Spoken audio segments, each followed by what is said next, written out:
கிறிஸ்துவுக்குள்ளாக அன்பாக தெரிந்து கொள்ளப்பட்டதான அன்புக்குரிய சகோதர சகோதரி, உங்கள் யாவருக்கும் நம்முடைய பிதாவாகிய தேவனாலும் உங்கள் கர்த்தராகிய இயேசு கிறிஸ்து நாமத்தினாலும் உங்கள் அனைவருக்கும் கிருபையும் சமாதானம் என்ற வாழ்த்திலே தெரிவித்துக் கொள்கிறோம். அன்புக்குரிய சகோதர சகோதரர்களே, இன்றைக்காக நாம் பாடத்தில் தியானிக்க இருக்கிற பாடத்தினுடைய தலைப்பு உங்களால் கூடுமா என்ற பாடத்தின் கீழாக நாம் இன்று பாடத்தை தியானிக்க இருக்கிறோம். இதற்கு ஆதார வசனமாக மத்தேயு எழுதின சுவிசேஷம் 20ஆம் அதிகாரம் 22வது வசனத்தை வாசிக்க கேட்போம். மத்தேயு 20ஆம் அதிகாரம் 22வது வசனத்தை வாசிக்க. இயேசு பிரதியுத்தரமாக, நீங்கள் கேட்டுக்கொள்கிறது இன்னது என்று உங்களுக்கு தெரியவில்லை. நான் குடிக்கும் பாத்திரத்தில் நீங்கள் குடிக்கவும் நான் பெரும் ஸ்தானத்தை நீங்கள் பெறவும் உங்களால் கூடுமா என்றார். அதற்கு அவர்கள் கூடும் என்றார்கள். அன்புக்குரிய சகோதர சகோதரர்களே, இப்பொழுது வாசிக்கப்பட்ட அந்த வசனத்தின் அடிப்படையில் தான் இன்றைய பாடம் நாம் தியானிக்க இருக்கிறோம். அதாவது இந்த இடத்துல நம்ம வாசித்ததனுடைய நம்முடைய கர்த்தராகிய இயேசு கிறிஸ்து சீடர்கிட்ட பேசக்கூடிய இந்த ஒரு சம்பவத்தை பார்க்கிறோம். இந்த சம்பவம் இப்போ அந்த ஒரு சந்தர்ப்பத்தை நம்ம நினைவில் கொண்டு வருவோம். நினைவில் கொண்டு வரும்போது இதை ஏன் இயேசு கிறிஸ்து அந்த இடத்துல குறித்து இப்படி பேசினாரு, அதுக்கு முன்பாக என்ன நடந்தது அப்படின்ற குறித்து நம்ம கொஞ்சம் தியானிக்கலாம். தியானிக்கும் போது அதனுடைய அர்த்தம் நமக்கு தெரிய வரும். அன்புக்குரிய சகோதரர்களே, இப்படி பார்க்கும்போது இயேசு கிறிஸ்து சிலுவையில் அறையப்படுகிற கொஞ்ச நாட்கள் முன்பு அப்படின்னு சொன்னா, அதாவது ஒரு வாரம் இருக்கும். இயேசு கிறிஸ்து கழுதை மேல் ஏறி ராஜாவாக போகக்கூடிய அந்த ஒரு வாரத்துல நடந்த சம்பவம் தான் இது. அப்படி இந்த சம்பவத்துல ஏன் இயேசு கிறிஸ்து இந்த மாதிரி வார்த்தையை சீடர்கிட்ட கேட்க காரணம் என்ன அப்படின்னு பார்த்தோம்னா, இயேசு கிறிஸ்து இதுக்கு முன்னாடி அவர்கிட்ட என்ன சொன்னாருன்னாக்க, சீடருங்கிட்ட நான் என்னுடைய ராஜ்யத்துல நீங்க என்னோட கூட வலது பரிசில் இருக்குவீங்க அப்படின்னு சொன்னாரு. ஆனா அவங்க எப்படி எடுத்துக்கினாங்கன்னாவே, அவங்க அந்த டைம் அந்த நேரத்துல அவங்களுக்கு பரிசுத்தாவி கொடுக்கப்படாது இருந்ததுனால அவங்க அதை மாம்சத்துல புரிஞ்சு கொண்டாங்க. எப்படின்னா, அதாவது இந்த நேரடியாகவே இவர் ராஜ்யத்தை ஸ்தாபிக்குவாரு, அப்பொழுது நாம் எப்படி ஆயிடுவோம்னாக்கா ஒரு மந்திரிகளா ஆயிடுவோம் அப்படின்னு சொல்லிட்டு இதை குறித்து அதிகமா வாக்குவாதம் பண்ணினே இருந்தாங்க. அது வாக்குவாதம் பண்ணினே இருக்கும்போது கூட இவங்களுக்கு அதாவது இதை குறித்து அதிகமா சிந்தனை பண்ணினே இருக்கிறாங்க. அதே போல அந்த 2 சீடர்கள், யாக்கோபும் இன்னொரு சீடரும் யோவான், இவங்க 2 பேரும் கூட என்ன பண்றாங்கனாக்கா வீட்டுல போய் சொல்லி அவங்க அம்மாவுக்கிட்ட சொல்லி அவங்க ரெக்கமெண்ட் பண்றாங்க. யாருக்கிட்ட? இயேசு கிறிஸ்து நீங்க மாதிரி உங்க ராஜ்யத்துல வரும்போது என் பிள்ளைங்களுக்கு 2 பேர்ல ஒருத்தருக்கு ரைட் சைடு ஒருத்தருக்கு லெஃப்ட் சைடுல இடம் கொடுங்க அப்படின்னு சொல்றான். அப்படின்னா இது எந்த அளவுக்கு அவங்க திங்க் பண்ணி இது விவாதம் பண்ணி இது பெருசா பண்ணிருக்காங்கனாக்கா, அதாவது இயேசு ஒரு இதை எதுக்கு சொன்னார் அப்படின்றத நான் பார்க்க போறோம். அப்படி இருக்கும்போது வீட்டுல போய் சொல்லி அது ரெக்கமெண்ட் பண்ற அளவுக்கு அப்படின்னா இது பெரும் பொருள் ஆயிருக்கு. அப்படின்னா அவங்களுக்குள்ள பெரும் விவாதம் சண்டையே வந்திருக்கலாம். நான் பெரியவன், நீ பெரியவன், நான் தான் அந்த இடத்துல இருக்குவேன் அப்படின்றத ரொம்ப ஆழமா அந்த இடத்துல இருந்ததுனாலதான் அவங்களுடைய தாயார் இயேசு கிறிஸ்து ரெக்கமெண்ட் பண்றாங்க. என்னன்னா, நான் போய் சொன்னா இயேசு கிறிஸ்து கேட்டுக்குவாரு, அவங்களுக்குள்ள விவாதம் பண்ணி சீடர்களை தேர்ந்தெடுக்கிறதுக்குள்ள நான் போய் சொன்னா அவங்க கண்டிப்பா ஏத்துக்குவாருன்னு சொல்லிட்டு தாயை அவங்களுக்கும் ரெக்கமெண்ட் பண்றாங்க. ஆனா இது முன்னாடி எதனால இப்படி வந்தது சம்பவம் பார்த்தோம்னா, அதே அந்த 19ஆம் அதிகாரத்துல நம்ம பார்க்கும்போது இயேசு கிறிஸ்து கிட்ட ஒரு மனுஷன் கேட்கிறான். என்னன்னா, அதாவது நான் நித்திய ஜீவனை அடையணும்னா என்ன செய்யணும் அப்படின்னு இயேசு கிறிஸ்து கேட்கும்போது இயேசு கிறிஸ்து என்ன சொல்றாருன்னா, உனக்கு கொடுக்கப்பட்டிருக்கிற நியாயப்பிரமாணத்தில் கொடுக்கப்பட்ட கற்பனை எல்லாம் கை கொள்ளுன்னு சொல்றாரு. அவன் அந்த மனுஷன் என்ன சொல்றான், நான் எல்லாமே சிறு வயது முதல் கடைபிடிக்கிறேன் அப்படின்னு சொல்லிடுறான். அப்படி சொன்ன பண்பாடு இயேசு கிறிஸ்து என்ன சொல்றாருன்னா, உனக்கு இருக்கிற ஆஸ்தி எல்லாம் விற்று தரித்திருக்க ஏழைங்களுக்கு கொடு, அப்போ பரலோகத்தில் உன்னுடைய செல்வம் அதிகமாகும்னு சொல்றாரு. அதனால அந்த மனிதன் என்ன சொல்றா, இது பண்ணிடுறான்னாக்கா, அதாவது அவர்கிட்ட அதிகமான சொத்து இருக்கிறதுனால அதை விற்று கொடுக்க மனசு இல்லாதனால போயிடுறா. அப்படி இதை பார்த்துட்டு இயேசு கிறிஸ்து என்ன சொல்றாருன்னா சீடருங்கிட்ட, அதாவது ஐஸ்வர்யான் பரலோக ராஜ்யத்துக்கு நுழையிறது ரொம்ப ரொம்ப கடினம். ஊசின் காதையில ஒட்டக்கம் நுழைஞ்சாலும் ஐஸ்வர்யம் நுழைய மாட்டாங்க அப்படின்னு சொல்லும் போது சீடருங்க கேட்கறாங்க இயேசுவை பார்த்து, அப்படின்னா யாரால தான் முடியும் அப்படின்னும் போது, யாரால தான் முடியும், இது எப்படி நடக்கணும் போது இயேசு கிறிஸ்து என்ன சொல்லுவாருனாக்கா, இதுக்கு தேவனால் எல்லாம் கூடும் அப்படின்னு சொல்லுவார். இந்த சம்பவம் அப்படின்னும் போது அதுக்கு பிற்பாடு பேதுரு கேட்கிறாரு யாருக்கிட்ட, இயேசுகிட்ட, நாங்கள் எல்லாத்தையும் விட்டுட்டு உங்ககிட்ட பின்னாடி வந்தோமே, எங்களுக்கு என்ன கிடைக்கும் அப்படின்னு பேதுரு இந்த சம்பவத்துக்கு பின்னாடி கேட்கும்போது தான் அப்போ இயேசு கிறிஸ்து என்ன சொல்றாருன்னா, மறுஜென்ம காலத்தில் நீங்கள் என்ன பண்ணுவீங்க, என்னோட நான் மகிமையில் இருக்கும்போது என்னோட நீங்கள் சிங்காசனத்தில் உட்காந்து 12 கோத்திரத்துகளை நீ என்ன பண்ணுவீங்க, நியாயத்து இருக்குவீங்கன்னு சொல்லிட்டு அந்த இதில் தான் சொல்றாரு. இந்த மாதிரி என்னோட ராஜ்யத்தில் நீங்கள் என்னோட இருக்குவீங்கன்னு சொல்லும்போது இவங்க இந்த மட்டும் இந்த இதை மட்டும் பிடிச்சிக்கிறாங்க. ஆனால் அவர் சொன்னோட அர்த்தம் எங்க பரலோகத்துலன்னு சொன்னார். ஆனால் இவங்க என்ன பண்றாங்க, பூமியிலே வந்து நான் வந்து இந்த இடத்துல வந்து நான் ராஜ்யம் இருக்கும், அவர் கூட நான் மந்திரிங்களா இருக்கேன் அப்படின்னு சொல்லிட்டு இவங்க அதை வந்து டைரெக்டாக எடுத்துக்கினதுனால இவங்களுக்குள்ள இவ்வளோ வாக்குவாதம், இவ்வளோ பிரச்சனை, சண்டை வந்தது. கடைசியில் வந்து அதுக்கு பிற்பாடு இயேசு கிறிஸ்து என்ன பண்ணுறாருன்னா எருசலேமுக்கு போகிறார். ஒரு வாரம் தான் இருக்குது. அந்த அதாவது கழுதை குட்டி ஏறி போகிறதுக்கு முன்னாடி, அந்த சம்பவத்துக்கு முன்னாடி எருசலேம் போகிறோம், அவங்க சீட்டுக்கு சொல்லிட்டு போகிறாரு, இப்போ நம்ம எருசலேமுக்கு போகிறோம், அங்கே போய் இந்த மாதிரி நானும் எல்லாராலையும் நம்ம எல்லா மனிதனும் அவமானப்படுத்தப்பட்டு நிந்திக்கப்பட்டு என்னை வந்து கொலை செஞ்சிருவாங்க, நான் 3ஆம் நாள் உயிர் தெழுவேன் அப்படின்னு. ஆனால் அது சொன்ன பிற்பாடு கூட அது யார் காதில் உள் வாங்கவே இல்லை. ஏன்னா அந்த வசனத்தை வாசிக்கலாம். அது மத்திய 20ஆம் அதிகாரம் 17 முதல் 19 வரை வாசிக்கிறது. இயேசு எருசலேமுக்கு போகும்போது வழியிலே 12 சீஷரையும் தனியே அழைத்து, இதோ எருசலேமுக்கு போகிறோம், மனுஷகுமாரன் பிரதான ஆசாரியரிடத்தில் வேதப்பாரிடத்திலும் ஒப்பு கொடுக்கப்படுவார். அவர்கள் அவரை மரண ஆக்கினைக்குள்ளாக தீர்த்து அவரை பரியாசம் பண்ணவும், வாரினால் அடிக்கவும், சிலுவையில் அறையவும் புறஜாதியாரிடத்தில் ஒப்பு கொடுப்பார்கள். ஆகிலும் 3ஆம் நாளிலே அவர் உயிரோடு எழுந்திருப்பார் என்றார். இந்த மாதிரி இந்த இடத்துல வசனத்தை இது மாதிரி இயேசு கிறிஸ்து சீடருக்கு சொல்லிருந்து இருக்கிறாரு. இந்த மாதிரி நான் போவேன், இந்த மாதிரி ஆகுவோம், நான் மறிக்க வேண்டியது வரும், நான் திரும்ப 3ஆம் நாளில் உயிர் தெழுவேன் அப்படின்னு. ஆனால் அது அவங்களுக்கு அந்த காதில் இந்த வசனம் அந்த வார்த்தை போல அவங்க பிற்பாடு அது கீழே வசனம் கூட வாசிங்க சிஸ்டர் 20வது. அப்பொழுது செபதேயுவின் குமாரருடைய தாய் தன் குமாரரோட கூட அவரிடத்தில் வந்து அவரை பணிந்து கொண்டு, உம்மிடத்தில் ஒரு விண்ணப்பம் பண்ண வேண்டும் என்றாள். அவர் அவளை நோக்கி, உனக்கு என்ன வேண்டும் என்று கேட்டார். அதற்கு அவள், உம்முடைய ராஜ்யத்திலே என் குமாரராகிய இவ்விரண்டு பேரில் ஒருவன் உமது வலது பாரிசத்திலும் ஒருவன் உமது இடது பாரிசத்திலும் உட்கார்ந்திருக்கும்படி அருள் செய்ய வேண்டும் என்றாள். அதாவது இவ்வளவு நேரமா அது வந்து சம்பவம் வந்து இப்போதான் வருது இல்லைங்களா.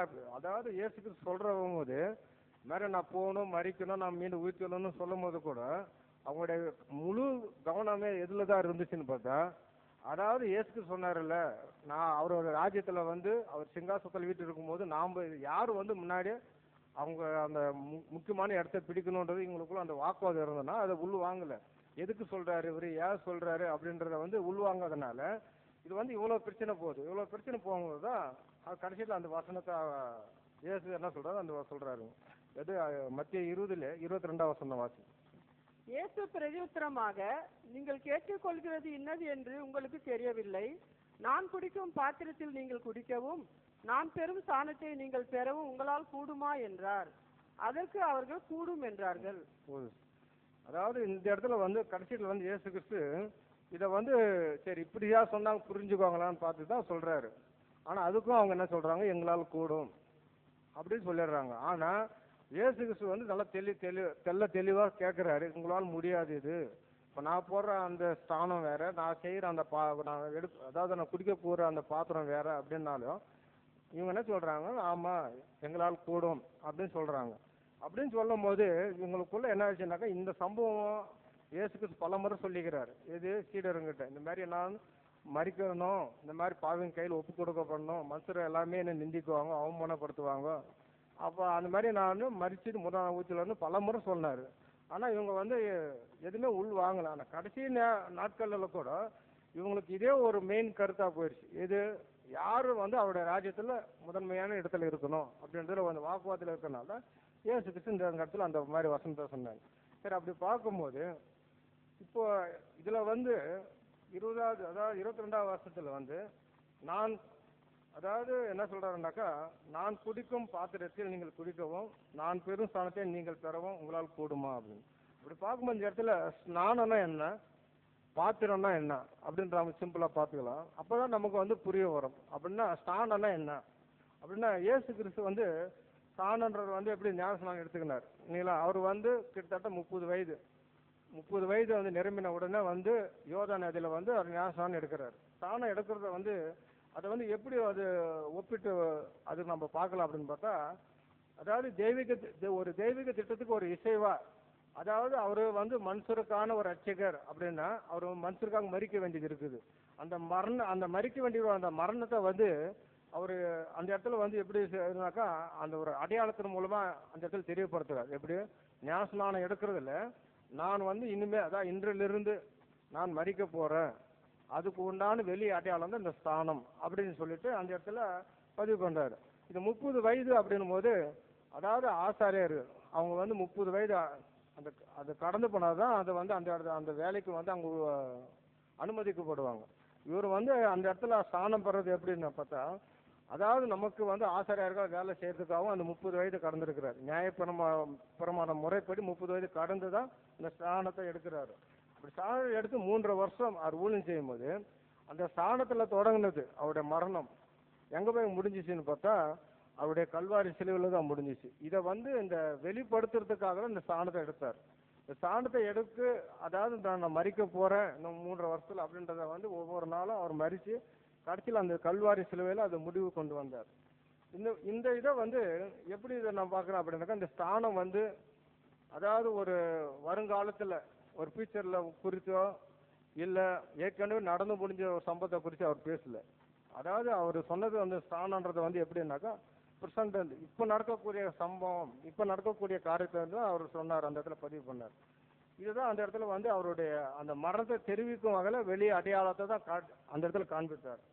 அடுத்தது வந்து பாத்திரம் அப்படின் போது, இந்த பாத்திரத்தை குறித்து அவரை வந்து நம்முடைய கர்த்தராகிய இயேசு கிறிஸ்து ஒரு வித்தியாசமான ஒரு விதத்துல அவர் பேசுறதை பார்க்கிறோம். எப்படின்னா, நான் குடிக்க போகும் பாத்திரத்தில் உங்களால் குடிக்க கூடுமா அப்படின்னு சொல்லும் போது, இவர் வந்து இதை வந்து எப்படின்னாக்கா, அதே மாதிரி 3 அதாவது தற்காலத்துல, அதாவது இப்ப நடக்கக்கூடிய சம்பவமானு பார்த்தா இல்ல, அதான் அந்த சீடனுடைய சமயத்துல. ஆனா அதே போல ஏற்கனவே நடந்து முடிஞ்ச சம்பவமானு பார்த்தாலும் இல்ல. இது வந்து பாத்திரத்தை குறித்து சொல்லும் போது எப்படின்னாக்கா, வருங்காலத்தில் அதாவது வரக்கூடிய நாட்கள் இது நடக்க போகுது அப்படின்னு குறித்து சொல்லப்பட்டது இந்த பாத்திரம். சரி, இந்த பாத்திரம் வந்து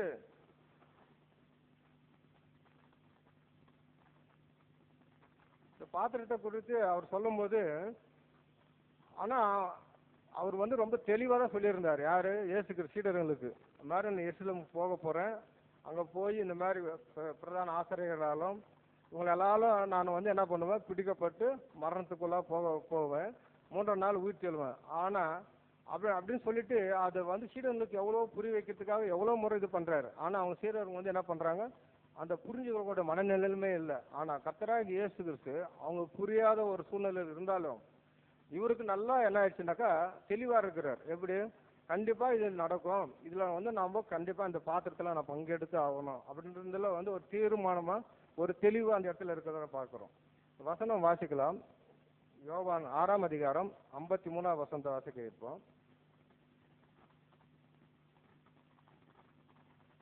அதற்கு இயேசு அவர்களை நோக்கி, நீங்கள் மனுஷகுமாருடைய மாம்சத்தை புசியாமலும் அவருடைய ரத்தத்தை பானம் பண்ணாமலும் இருந்தால் உங்களுக்குள்ளே ஜீவன் இல்லை என்று மெய்யாகவே மெய்யாகவே உங்களுக்கு சொல்லுகிறேன். அதாவது இந்த இடத்துல சொல்லும் போது என்ன பண்றாருன்னா, திரும்ப இன்னொரு இதை சொல்லி கூட அவர் ஞாபகப்படுத்துறாரு. மனுஷனுக்கு அதாவது அவருடைய சரீரத்தையும் ரத்தத்தையும் நீங்க பானம் பண்ணாலும் உண்ணாமல் இருந்தால் உங்களுக்கு ஜீவன் இல்லை அப்படின்னு சொல்றாரு. ஆனா அப்ப கூட அவங்களுக்கு என்னன்னாக்கா அது புரியத்துக்க கூட அந்த ஞாபகம் இது வரவே இல்லை. ஆனா இயேசு கிறிஸ்து இதை பத்தி அவங்க சீடங்க புரிஞ்சு கொள்ளல அப்படின்ற அதை பத்தி எதுவுமே கேர் பண்ணாம அவர் என்ன பண்ண, அவருடைய இதனா இது வந்து எங்க அப்பா எனக்கு கொடுக்கப்பட்ட இந்த பாத்திரம் எனக்கு ஊற்றப்பட்டு இருக்குது, இந்த பாத்திரத்துல நான் பங்கெடுத்து ஆகணும்னு சொல்லிட்டு அவர் ரொம்ப தெளிவா இருந்தாருன்னு இந்த இடத்துல பாக்குறோம். அது வசந்த கூட வாசிக்கலாம். யோவான் 18ஆம் அதிகாரம் 11ஆம் வசந்த வாசிக்க கேட்போம். 16.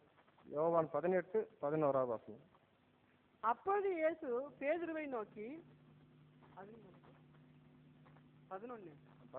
அதிகாரம் 11ஆம் வசனம். அப்போது இயேசு பேதுருவை நோக்கி, உன் பட்டயத்தை உரையிலே போடு, பிதா எனக்கு கொடுத்த பாத்திரத்தில் நான் பானம் பண்ணாது இருப்பேனோ என்றார். அதாவது இந்த வசனங்களை எல்லாமே அவங்களுக்கு வந்து என்ன பண்றதுனாக்கா அந்த அவருடைய சீடர்களுக்கு சொல்லி புரிய வைக்கிறதுக்காக சொல்லினே வந்திருக்கிறாரு. இப்படியா வந்து அந்த பாத்திரம் என்ன அப்படின்றத வந்து அவர் இந்த இடத்துல நம்ம சொன்னப்பட்ட அந்த கருத்துக்கு நம்ம பார்த்துருக்குறோம். அடுத்து வந்து இன்னொரு தலைப்புல வந்து பார்க்கறது வந்து என்னன்னா, நம்முடைய கர்த்தருக்கான விசேஷமான சோதனை அப்படின்ற ஒரு தலைப்புகளை பார்க்க போறோம். அதாவது இவ்வளவு நேரம் இந்த ஸ்தானம்னா என்ன, பாத்திரம்னா என்னன்னு பார்த்தோம். இப்போ வந்து இனிமேல் இருந்து இந்த பாத்திரம்னா என்ன, இந்த பாத்திரத்தை குறித்து சொல்லப்பட்ட வருகின்ற அந்த இதை வந்து நம்ம எப்படி நம்ம சிந்திக்க போறோம் அப்படின்றத ஒரு 6 தலைப்பினுக்கெல்லாம் நாம் பார்க்க போறோம். அது முதல் தலைப்பு வந்து என்னன்னா, நமது கர்த்தருக்கான விசேஷ சோதனை அப்படின்னு பார்க்கும் அந்த ஒரு தலைப்பினுக்கெல்லாம் பார்க்குறோம். இப்போ பாத்திரம் அப்படின்னு சொன்னா நமக்கு ஞாபகம் வர்றது என்னவா இருக்கும்?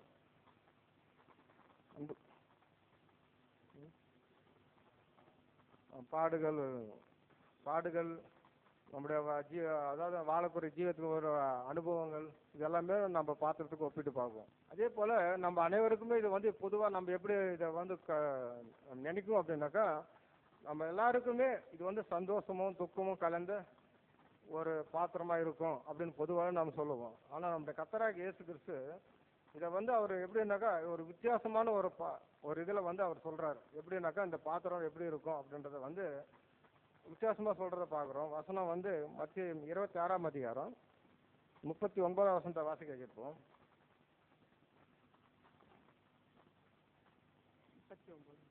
26வது அதிகாரம் 39ஆம் வசனம். கற்று அப்புறம் போய் முகம் குப்புற விழுந்து, என் பிதாவே, இந்த பாத்திரம் என்னை விட்டு நீங்க கூடுமானால் நீங்கும்படி செய்யும். ஆகிலும் என் சித்தத்தின்படி அல்ல, உம்முடைய சித்தத்தின்படியே ஆக கடவது என்று ஜெபம் பண்ணினார். அதாவது நம்முடைய கர்த்தராகிய இயேசு கிறிஸ்து அவரு ஞானஸ்நானம் எடுக்கும் போது அவரா முன் வந்து விருப்பத்தோட தான் ஞானஸ்நானம் எடுத்தாரு.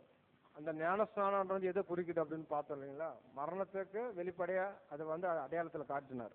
ஆனா அவர் வந்து முன் வந்து தானா அந்த இடத்துக்கு போய் அதை வெளிப்படையா காட்டினார். அவர் விருப்பத்தோடு தான் போனார். ஆனா இந்த இடத்துல கெத்செமனே தோட்டத்துக்குள்ள அந்த பாத்திரம் என்னை விட்டு நீங்க கூடுமா நீங்கட்டும் அப்படி ஜெபம் செய்யறதுக்கு உண்டான காரணம் என்னவா இருக்கும் அப்படின்னு பார்க்கலாம். அதே போல இன்னொரு வசனம் கூட இருக்கு. மத்திய 26:42 வசனத்தை வாசிங்க. அவர் மறுபடியும் 2ஆம் தரம் போய், என் பிதாவே, இந்த பாத்திரத்தில் நான் பானம் பண்ணால் ஒழிய இது என்னை விட்டு நீங்க கூடாதாகில் உம்முடைய சித்தத்தின்படி ஆக கடவது என்று ஜெபம் பண்ணினார். அன்புக்குரிய சகோதரர்களே, இந்த இடத்துல பார்க்கும்போது அதாவது இயேசு கிறிஸ்து அவர் வந்து அந்த அதாவது அவர் ஞானஸ்நானம் எடுத்த விஷயத்துல வந்து அவர் வந்து எந்த வித தயக்கமாவோ இல்லை ஒரு வேண்டாத விருப்பாவோ ஒரு ஞானஸ்நானம் எடுக்கல. அவரோ மனமும் வந்து தான் வந்து எடுத்தாரு, விருப்பத்தோடு தான் எடுத்தார். ஆனால் எடுத்துக்கும்போது அவருக்கு தெரியும் எப்படி நான் மரிக்க போறேன், மரிக்க போகும்போது பாடுகள் வரும், அவமானம் வரும் அப்படின்றது வந்து நல்லா தெளிவாக தெரியும்.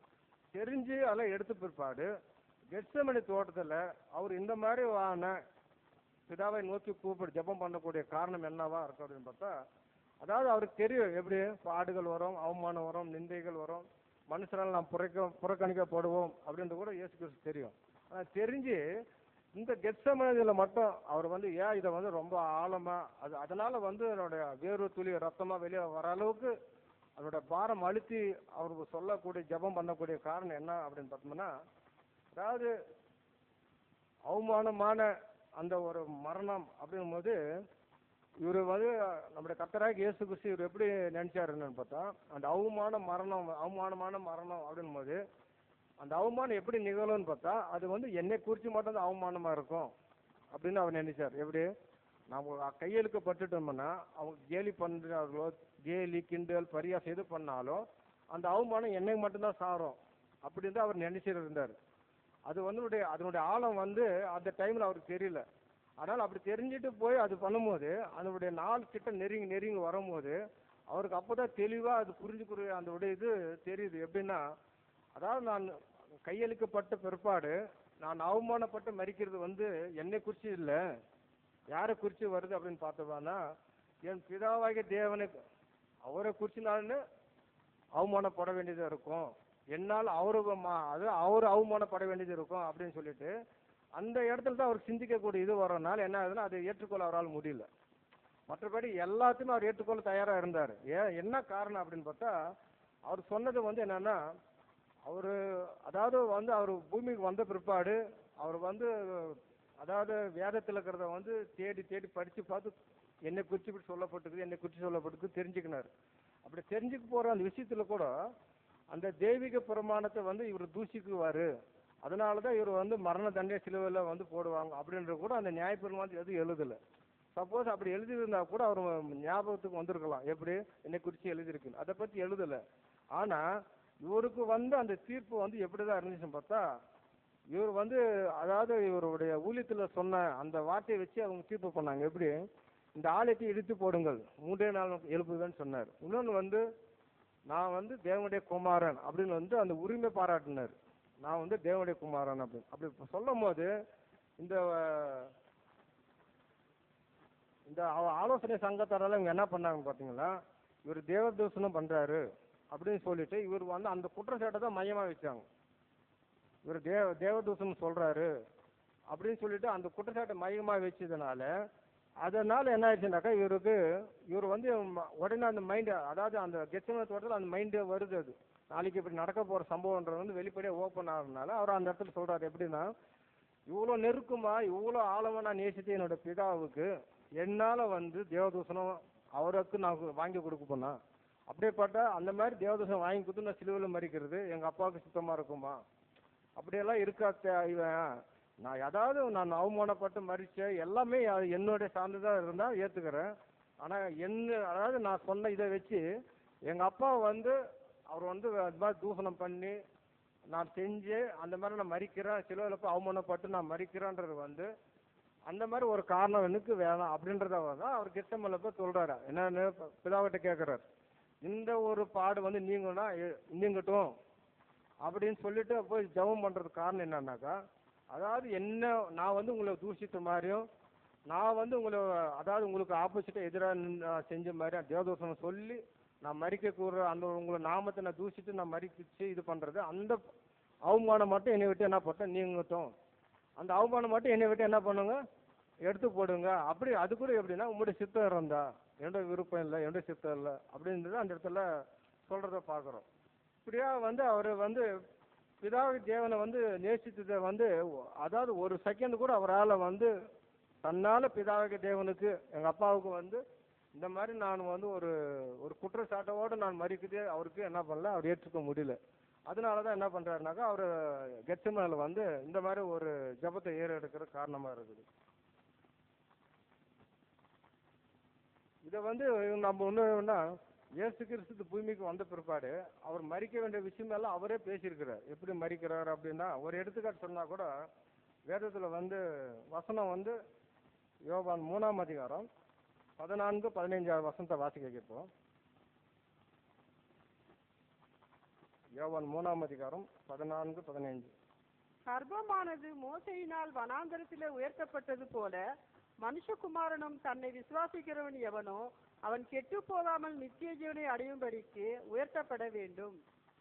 அதாவது இது வந்து யாருக்கிட்ட சொல்றாருன்னா நம்ம கர்த்தராகிய இயேசு கிறிஸ்து அதாவது ஊழியத்தோட ஆரம்ப நாட்கள்ல வந்து யாருக்கிட்ட சொல்றாரு அப்படின்னு பார்த்தா நிக்கோதேமு கிட்ட சொல்றாரு. எப்படி மோசேயினால் அந்த சர்ப்பம் வந்து வனாந்தரத்துல உயர்த்தப்பட்டது போல நானும் வந்து உயர்த்தப்படணும் அப்படின்னும் போது இவர் வந்து ஏற்கனவே ஆரம்ப ஊழியத்துல சொல்றாரு. அப்படி சொன்னும் போது இவருக்கு நல்லா தெரிஞ்சிருக்குது நம்ம சிலுவையில் மறிக்க போறோம், எப்படி மறிக்க போறோம் எல்லாமே தெரியும். ஆனா இந்த விஷயம் வந்து அவர் வந்து அந்த அதாவது அவமானம் என்ற ஒரு பகுதியில வந்து ஒரு பகுதி வந்து அவரால் புரிஞ்சு கொள்ள முடியாம இருந்தது. எப்படி நான் தான் தேவதூஷணம் செஞ்சு அதன் மூலியமா நான் சிலுவையில் அறையப்பட்டு நான் மறிக்கிறத வந்து அவரால் ஏத்துக்க முடியல. அதை மட்டும்தான் அதாவது பிதாக்கிட்ட கேட்டது இது மட்டும் நீங்குங்க அப்படின்னு சொல்றத இந்த இடத்துல பார்க்குறோம். ஏன்னா இது வந்து ஏற்கனவே நிக்கோதேமு கிட்ட அவர் சொல்லியிருக்கிறார் இந்த மாதிரி எல்லாம் மறிக்கணும் அப்படின்னு. அப்படி தெரியாம இருந்தா அந்த இடத்துல சொல்லியிருக்க வேண்டிய வாய்ப்பே இருந்திருக்காது. ஆனா இதெல்லாம் சொல்ல பிற்பாடு கூட அவர் வந்து இதுல வந்து கூனி குறுகனுடைய இது வந்து எப்படின்னா அதாவது இந்த மாதிரி ஒரு சம்பவத்துல நான் மறிச்சு எங்க அப்பாவுக்கு வந்து இந்த மாதிரி ஒரு தூஷணத்தை கொடுக்கறது எனக்கு அவருக்கு வந்து என்னாவது இயேசு கிறிஸ்துவ தாங்கி கொள்ள முடியல. அது தாங்க முடியாதனாலதான் அந்த இடத்துல வந்து கூனி குறுகி நிக்கிறாரு. கூனி குறுகி நின்று இதை வந்து ஏத்துக்கணுமா அப்படின்னு. அப்படி ஏத்துக்கணும் போது அவருடைய இந்த மாதிரி ஒரு ஏத்துக்க முடியாத ஒரு மனநிலை இருக்கும் போதுதான் அது கூட பிதாவுடைய சித்தம் தான் இந்த மாதிரி தூஷணம் செஞ்சாரு, இந்த மாதிரி ஒரு தேவதூஷணம் இவர் செஞ்சுதான் சிலுவை அழைக்கப்பட்டா அப்படின்னு பிதாவாகிய தேவனுடைய அவர் சித்தம் தான் இருக்குது, இதை கூட நான் ஏத்துக்கணும் அப்படின்னு அவர் நினைச்சது பிற்பாடுதான் அவர் சொல்றாரு. ஆகிலும் உங்களுடைய சித்தப்படி ஆக கடவுள்னு சொல்லிட்டு என்ன பண்றாரு, அது ஏத்துக்கிறாரு. அப்படின்னா இதுல இருந்து நம்ம பாக்குறது என்னன்னாக்கா, இயேசு கிறிஸ்து வந்து மரணத்தை குறிச்சோ இல்ல பாடுகளை குறிச்சோ அதாவது மாம்சத்துல வர வலி நோவை குறிச்சோ வந்து என்ன பண்ணா பயப்படல. ஆனா அவர் வந்து இதுக்கு செஞ்சு அவருடைய தாங்க முடியாத ஒரு காரணம் என்னன்னாக்கா இதுதான், அவருடைய பிதாவாகிய தேவன் இவ்வளவுதான் நேசித்தினேன், இவ்வளவுதான் ஆழமா நேசினேன், கடைசியில் நான் மறிக்கும் போது அவருக்கு விரோதமாக நான் பேசின மாதிரி, தெய்வீக அந்த பிரமாணத்துக்கு எதிராக இருந்த மாதிரி, தேவதூஷன் சொன்ன மாதிரி, அப்படி அந்த ஒரு இதோடு நம்ம மறிச்சு சிலுவையில் மறிக்கிறது அவரால் ஏற்றுக்கொள்ள முடியல. அப்படின்னும் போதுதான் தாங்க முடியாத ஒரு சூழ்நிலைக்கு போனார். அப்படி போனாலும் பிற்பாடு என்ன ஆயிடுச்சுனாக்கா, இந்த மாதிரி ஒரு சூழ்நிலையில இந்த மாதிரி தேவதம் சொல்லி தான் மறிக்கணும் அப்படின்னு பிதா தேவன் சித்தம் இருக்குதுன்னு தெரிஞ்சு பிற்பாடு அதை கூட ஏத்துக்க என்ன பண்ண மனப்பூர்வமா இயேசு கிறிஸ்து ஏத்துக்கணும். அப்படிதான் இது வந்து பார்க்கக்கூடிய நம்முடைய கர்த்தருக்கு வந்து ஒரு விசேஷமான சோதனைன்னு பார்க்கிறோம். அடுத்தது ஒரு தலைப்புல வந்து பார்க்க போறது வந்து அவருடைய அவமானத்தில் நாம் பங்கு கொள்வதற்கு நாம் விரும்புகின்றோமா அப்படின்னு ஒரு தலைப்புல பார்க்கிறோம். அதாவது அவருடைய பாடுகள்ல வந்து அவர் அவமானம் அடைஞ்சாரு, அந்த அவமானத்தில் நம்ம பங்கு கொள்றதுக்கு நமக்கெல்லாம் விருப்பமா இருக்குதா அப்படின்ற ஒரு தலைப்பினுக்கெல்லாம் பார்க்க போறோம். இது வந்து இயேசு கிறிஸ்து இடத்துல வந்து சீடருங்கிட்ட, அதாவது சீடகத்துல வந்து இயேசு கிறிஸ்து சொல்றாரு எப்படின்னாக்கா, நான் பானம் பண்ண இந்த பாத்திரம் உங்களால் பானம் பண்ண முடியுமான்னு கேட்கிறாரு. அப்படின்னா இதுல உங்களுடைய அர்த்தமா நம்ம எப்படி நம்ம புரிஞ்சுக்கிற மாதிரி சொல்லணும் அப்படி பார்த்தா, அதாவது உங்களுடைய ஜீவன் வந்து எடுத்துக்கொள்ளப்படும், ஆனா உங்களுக்கு வந்து அது எப்படி தோணும்னாக்கா, அநியாயமா தோன்றனாலும் அது அது அதை காட்டிலும் அப்படி அநியாயமா தோன்றனா கூட அது வந்து நீங்க என்ன பண்ணணும், முழுசா ஒப்பு கொடுத்து இதுக்கு வந்து உங்களால் ஒப்பு கொடுக்க முடியுமா அப்படின்றத அந்த வார்த்தையை கூட ஒரு மீனிங்கா இருக்குது. எப்படின்னு பார்த்தா, அதாவது நம்முடைய ஜீவன் இந்த உலகத்துல வந்து அந்த சீடங்கிட்ட சொன்னும் போது இந்த ஜீவன் வந்து எடுக்கப்பட போகுது. யாருக்கு? இயேசுக்கு சீடர்களுக்கு. அவங்களுக்கு பார்வையில் வந்து எப்படின்னாக்கா அநியாயமா அந்த டைம்ல வந்து அவங்களுக்கு அநியாயமா தோணும். எப்படின்னாக்கா, இந்த உலகத்தை வாழும் போது எல்லாருமே எப்படி வாழ்றாங்க அப்படிதான் அவங்க விரும்பி இருந்தாங்க. ஏன்னா அந்த டைம்ல அவங்க பரிசுத்த ஆவியை வந்து பெற்றுக்கொள்ளாதனால அவங்களுக்கு வந்து அந்த மனித உலகத்தை வாழ்கிற வாழ்க்கை வந்து நல்லா அருமைதான் இருந்திருக்கும். ஆனா நீங்க இப்படிதான் வாழ்ந்து உங்க ஜீவன் நீங்க கொடுக்கணும் அப்படின்னும் போது அதை வந்து அவங்க ஏத்துக்க முடியாத மாதிரி அது ஒரு அநியாயமா தோன்றிருக்கலாம். ஆனா அப்படி இருந்தா கூட நீங்க வந்து இதுக்காக முழுசா உங்களால் ஒப்பு கொடுக்க முடியுமா இந்த ஜீவனை எடுத்துக்கொள்றதுக்கு அப்படின்னு சொல்லிட்டு இயேசு கிறிஸ்து கேட்கும் போதுதான் அவங்க என்ன பண்றாங்கனாக்கா, அது கேட்கும் போது சரின்னு சொல்லிடுறாங்க. ஆமா நாங்களும் அந்த பாத்திரத்துல பானம் பண்ணுவோம் அப்படின்னு. அப்பதான் இயேசு கிறிஸ்து சொல்றேன்னா, அப்படின்னா அந்த பாத்திரத்துல நான் பானம் பண்ணணும்னு சொன்னா என்னென்ன வரும்னு பார்த்தா, அவமானமும் நிந்தை இழிவு தொடரக்கூடிய இந்த மாதிரி இதுல எல்லாமே உங்களுக்கு அந்த பாத்திரத்துல நீங்க பங்கு கொண்டா வரும். அப்படி வரும்போது நீங்க அந்த மாதிரி வரும்போது அந்த ஒரு அவமானம் நிந்தை இதெல்லாமே நீங்க விரும்புவீங்களா, பங்கு பெற்று அதை அந்த விருப்பத்தோடு ஏத்துக்குவீங்களான்னு அந்த இடத்துல கேட்கிறாரு. அப்ப அவங்க என்ன பண்றாங்கன்னாக்கா, சீடருங்க சரி நாங்க ஏத்துக்கிறோம் அப்படின்னு சொல்லிடுறாங்க. அந்த இடத்துல வந்து அவங்களுக்கு வந்து ஒரு மனம் விருப்பம் ஒரு எல்லாமே அதிகமா இருக்குது. ஆமா உடனே ஏத்துக்கிறோம் அப்படின்னுவாங்க. எது எல்லாத்துக்குமே சரி நாங்க ஏத்துக்கிறோம் செய்யறோம்னு சொல்லுவாங்க. ஏன் அப்படி அவங்களுக்கு அந்த மாதிரி இருந்தா, அவங்களுக்கு அந்த அந்த நேரத்துல வந்து ஒரு ஆர்வம் அதிகமா இருந்துச்சு, விருப்பம் அதிகமா இருந்துச்சு. இவருக்காக நம்ம என்னன்னா செய்யணும், நிந்தனை வந்தாலும் சரி அவமானம் தான் எல்லாமே செய்யணும்னு சொல்லிட்டு அவங்க முடிவில் இருந்தாங்க. ஆனா முடிவில் இருந்தா கூட கடைசியில் வந்து அவங்களுக்கு வந்து இந்த ஸ்நானம்னா என்ன, பாத்திரம்னா என்ன, இதுக்கு உண்டான பொருள் முழுசாவே தெரியல. தெரியாம லிட்டரலாவே கேட்கறதுக்கெல்லாம் பதில் சொல்லினே இருக்கிறாங்க. இயேசு கிறிஸ்து வந்து விடுவிச்சு சொல்றாரு இப்படி எல்லாம் இருக்கும், பாத்திரம்னா இப்படி இருக்கும், ஸ்நானம்னா இப்படி இருக்கும், இதெல்லாம் நீங்க இந்த மாதிரி எல்லாம் இருக்கும்போது உங்களுக்கு அநியாயமா தோன்றும், உங்க ஜீவனை எடுக்கும்போது அநியாயமா தோணும். அந்த மாதிரி கூட நீங்க வந்து முழு மனதை ஒப்பு கொடுக்குவீங்களா அப்படின் போது சரின்றாங்க. அப்படி ஒப்பு கொடுத்தீங்கன்னா உங்களுக்கு இந்த மாதிரி எல்லாம் நடக்கும் போது அதுக்கும் ஏத்துக்கிறாங்க, அதுவும் ஒத்துக்கிறாங்க. அப்படின் போது எல்லா விஷயத்தையும் அவங்க ஏற்றுனே வரும்போது கடைசியில பார்த்தா அவங்களுக்கு உள்ளான இது என்னன்னு பார்த்தா, ஸ்நானம்னா அதுக்கு உண்டான உண்மையான ஆழமான பொருள் அந்த நேரத்தில் அவங்களுக்கு தெரியல. அதே போல பாத்திரம்னா என்னன்னு அந்த நேரத்தில் தெரியல. ஏன் அப்படின்னு பார்த்தா, அவங்களுக்கு அந்த டைம்ல பசுத்தாய்வு இல்லாததுனால அவங்க எல்லாமே என்ன பண்ணாங்கன்னாக்கா மாம்சத்திலே சிந்தித்தாங்க, மாம்சத்திலே பேசுறதுனால அவங்களுக்கு புரியாது போச்சு. ஆனா அந்த ஆர்வம் இருந்துச்சு, அதோட விருப்பம் இருந்ததுனால பின் நாட்களில் அதே போல வாழ்ந்தாங்க. ஆனா அதே அந்த வசனம் கூட வாசிக்கலாம். யோவான் 16ஆம் அதிகாரம் 4ஆம் வசனத்தை வாசிப்போம். அந்த காலம் வரும்போது நான் இவைகளை உங்களுக்கு சொன்னேன் என்று நீங்கள் நினைக்கும்படி இவைகளை உங்களுக்கு சொல்லுகிறேன். நான் உங்களுடனே கூட இருந்தபடியினால் ஆரம்பத்திலே இவைகளை உங்களுக்கு சொல்லவில்லை. ஏன் இந்த இடத்துல வசனத்துல இங்க பதிவு பண்றாங்கன்னு பார்த்தா, அதாவது இயேசு கிறிஸ்து முன்னாடியே சொல்றாரு இப்படியெல்லாம் நடக்கும். ஆனா இப்ப அவங்களுக்கு பரிசுத்தாவி இல்லாதனால புரியல. ஆனா பெந்தகோஸ்து நாள் வரும். அப்படி வந்த போது பரிசுத்தாவியை பெற்றுக்கொண்ட பிற்பாடு நான் சொன்ன வார்த்தை எல்லாமே உங்களுக்கு என்ன வரும்? ஞாபகத்துல வரும்.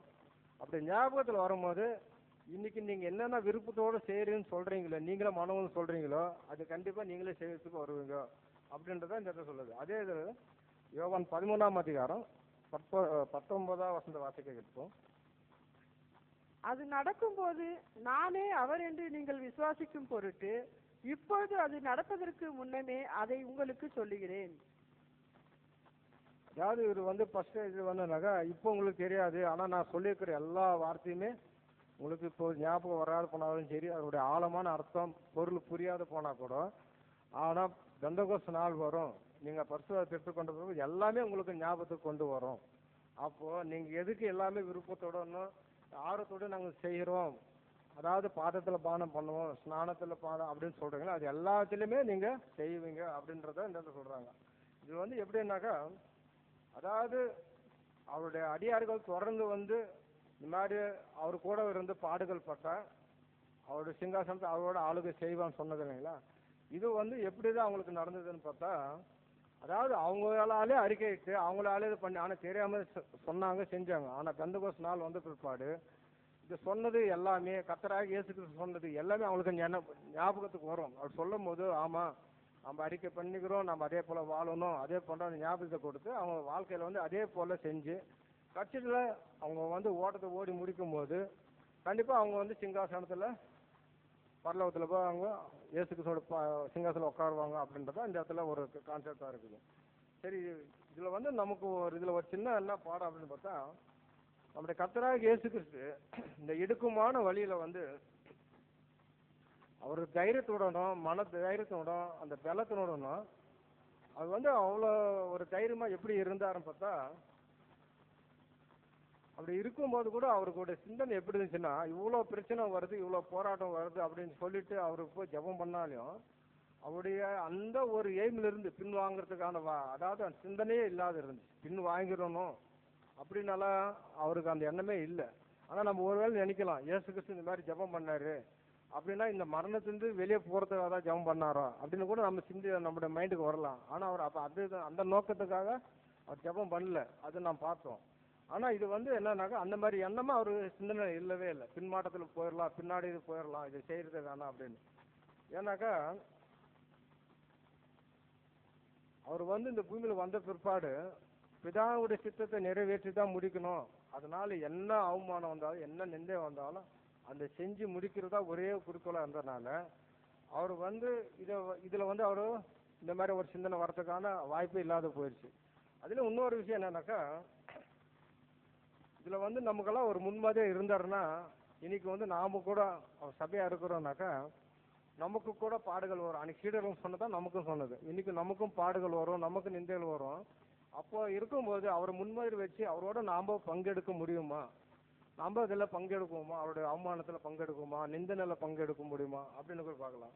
அப்படி பங்கெடுக்குவோம் அப்படின்னா இதுல என்னன்னா ரெண்டு காரியம் தேவைப்படுது. என்னன்னா ஒண்ணு முழு தாழ்மை, இன்னொன்னு இந்த சுயத்தை என்ன பண்றாங்கன்னாக்கா அந்த சுயத்தை முழுக்க சரணடைய வைக்கணும்.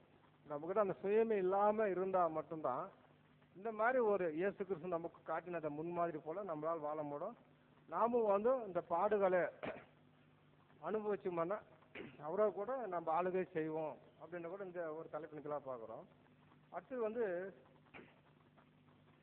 ஒரு தலைப்பு சபை கர்த்தருடைய பாத்திரத்தில் பானம் பண்ணுதல் அப்படின்ற தலைப்புல பார்க்குறோம். அதாவது பாத்திரம் அப்படின்றது நிறைய நம்ம அந்த நம்மளுடைய அர்த்தத்தை பார்த்தோம். சபை கர்த்தருடைய பாத்திரத்துல பானம் பண்ணுதல் அப்படின்ற போது இது வந்து கர்த்தருடைய பாத்திரத்தை சபை பானம் பண்றதுன்னா எப்படி பானம் பண்றது எப்படின்னு பார்த்தா, இப்போ வந்து இந்த காலகட்டத்தில் கிறிஸ்துவ பாடுகளில் நம்முடைய பங்கெடுப்பை வந்து என்ன பண்ணோம்னா அது வந்து அடையாளப்படுத்துது. சபை வந்து கர்த்தருடைய பாத்திரத்தில் பானம் பண்றது எதை குறிக்குன்னா, நம்ம வாழக்கூடிய இந்த காலத்துல வந்து கிறிஸ்துவனுடைய பாடுகளில் உள்ள நமது பங்கெடுப்பை அடையாளப்படுத்துதுன்னு பார்க்குறோம்.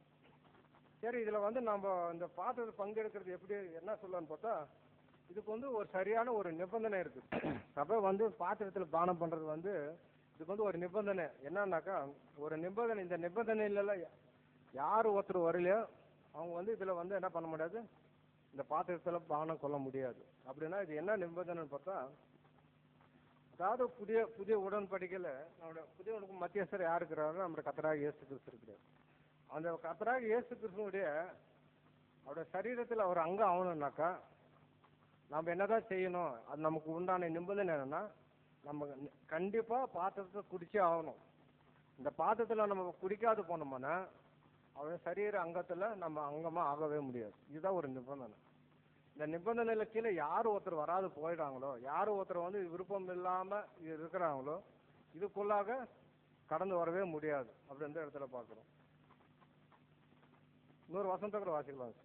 மத்திய 26ஆம் அதிகாரம் 27வது வசனத்தை வாசிக்க கேட்போம். மத்திய 26ஆம் அதிகாரம் 27வது வசனம். பின்பு பாத்திரத்தையும் எடுத்து ஸ்தோத்திரம் பண்ணி அவர்களுக்கு கொடுத்து, நீங்கள் எல்லாரும் இதிலே பானம் பண்ணுங்கள். அதாவது இதுல பானம் பண்ணுங்கன்னு சொல்லும்போது, இப்போ நம்ம ரத்தத்தை பானம் பண்ணுதல் அப்படின்னு சொன்னாவே நம்ம என்ன பண்ணலாம், அந்த பாத்திரத்தில் பங்கெடுக்கிறத குறிக்கிறதா இருக்குது. சரி, இப்படியா இதை வந்து நம்ம பார்க்கும்போது இந்த பாத்திரம் அப்படின்னா இந்த யுகம் முழுவதும், இந்த யுகன்றது வந்து எதை குறிக்கிறாக்கா, இந்த சுவிசேஷ யுகத்தை குறிக்குது. இந்த சுவிசேஷ யுகம் முழுவதுமே இந்த பாத்திரத்தை நம்ம என்ன பண்ணி ஆகணும், காலி செஞ்சு ஆகணும். அதை குடிச்சு காலி பண்ணி ஆகணும், அப்படியே வைக்க முடியாது. சரி, இது இப்படியா இந்த பாத்திரத்தில் பங்கெடுக்கிறது வந்து கிறிஸ்துவனுடைய பாடுகள் பங்கெடுக்கிறது நம்ம குறிக்கிறது இல்லைங்களா. இது குறிக்கும் போது இதுல வந்து நமக்கு இருக்கிற நமக்கு ஒரு பெரிய பாக்கியம் ஸ்லாக்கியம் வந்து என்ன, ஏன் அது அவருடைய பாத்திரத்துல அவருடைய அவமானத்துல நம்ம பங்கெடுக்கிறது வந்து பாக்கியம் அப்படின்னு நம்ம எப்படி சொல்லலாம் அப்படின்னு பார்த்தோம்னா, அதாவது வரப்போகிற இந்த புதிய யுகத்தை ஆரம்பிக்கிறது யாருன்னாக்கா, தலையாக கிறிஸ்துவும் அவருடைய அங்கமாக இருக்கிற சபையாரம் தான் இந்த யுகத்தை ஆரம்பிக்குவாங்க. எது இந்த 1000 வருட யுகத்துல அவங்க ஆரம்பிச்சு அதை வந்து என்ன பண்ணுவாங்க, சபை இயேசு கிறிஸ்து சேர்ந்துதான் அது தொடங்கி வைக்குவாங்க. ஒரு யுகத்தை ஆரம்பி வைக்கிறது மட்டும் இல்லாம அது ஆசீர்வதிக்கூடிய வேலை கூட யாருக்கு கைக்கு தான் வருதுனாக்கா, சபையாரும் நமக்கு கைக்கு தான் வருது இல்லைங்களா.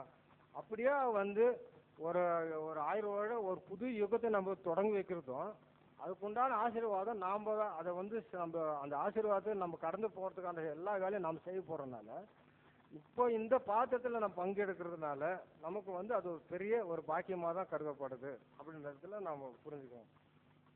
இன்னொரு வசனத்தை வாசிக்கலாம். யாத்திரையாகமம் 24ஆம் அதிகாரம் 7-8 வசனத்தை வாசிக்க கேட்போம். யாத்திரையாகமம் 24ஆம் அதிகாரம் 7-8 வசனத்தை வாசி. உடன்படிக்கையின் புஸ்தகத்தை எடுத்து ஜனங்களின் காது கேட்க வாசித்தான். அவர்கள் கர்த்தர் சொன்னபடியெல்லாம் செய்து கீழ்ப்படிந்து நடப்போம் என்றார்கள். அப்பொழுது மோசே இரத்தத்தை எடுத்து ஜனங்களின் மேல் தெளித்து, இந்த வார்த்தைகள் யாவை குறித்தும் கர்த்தர் உங்களோட பண்ணின உடன்படிக்கையின் ரத்தம் இதுவே என்றான். இந்த இடத்துல மோசே வந்து நம்ம கர்த்தராகிய இயேசு கிறிஸ்துக்கு ஒரு நிழல நிஜமா அந்த இடத்துல ஒப்பிடப்படுது. இன்னொரு வசனத்தை வாசிப்போம், அப்புறம் அது கொண்ட விளக்கத்தை நம்ம பகிர்ந்து கொள்ளலாம். இன்னொரு வசனம் வந்து அப்போஸ்தலர் 3ஆம் அதிகாரம் 22வது வசனத்தை வாசிக்க. அப்போஸ்தலர் 3ஆம் அதிகாரம் 22வது வசனம். மோசே பிதாக்களை நோக்கி, உங்கள் தேவனாகிய கர்த்தர் என்னை போல ஒரு தீர்க்கதரிசியை உங்களுக்காக உங்கள் சகோதரரிலிருந்து எழும்ப பண்ணுவார். அவர் உங்களுக்கு சொல்லும் எல்லாவற்றிலும் அவருக்கு செவி கொடுப்பீர்களாக.